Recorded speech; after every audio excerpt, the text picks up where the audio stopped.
केंद्र और राज्य सरकार को जनविरोधी नीति को विरोध करी दक्षिणांचल राजस्व कमिशनर को जरिया राष्ट्रपति को राष्ट्रीय मजदूर कांग्रेस संघ पक्षर दाबीपत्र प्रदान कर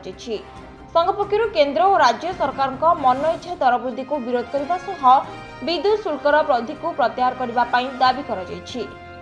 कृषि श्रम और आईन को बातिल करने ठिका श्रमिकों को स्थायी नियुक्ति प्रदान करने प्रवासी श्रमिक मान काम जोगाइबा आदि विभिन्न दाबी करी मजदूर संघ पक्षर विक्षोभ कर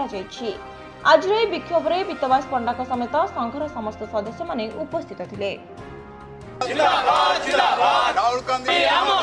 दर वृद्धि नियंत्रण करबा हमर दाबी दर वृद्धि को नियंत्रण कर घरेकरण चलिबो नाय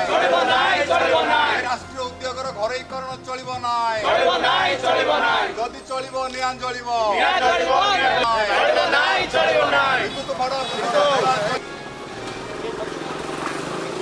आपण जानती उभय केंद्र एवं राज्य सरकार साधारण लोकंर आशा आकांक्षा पूर्ण करिवारे संपूर्ण भाव में विफल होइचंदी एवं दर वृद्धि नियंत्रण बाहर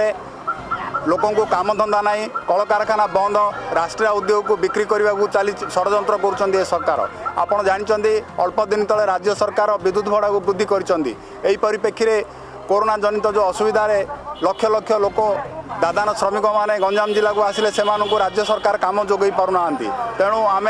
राष्ट्रीय मजदूर कांग्रेस तरफ सरकार को चेतावनी दौचु से निजर नीति सुधारतु नचेत आगामी दिन में राष्ट्रीय मजदूर कांग्रेस राजरास्तार लड़ाई करने को बाध्य हम।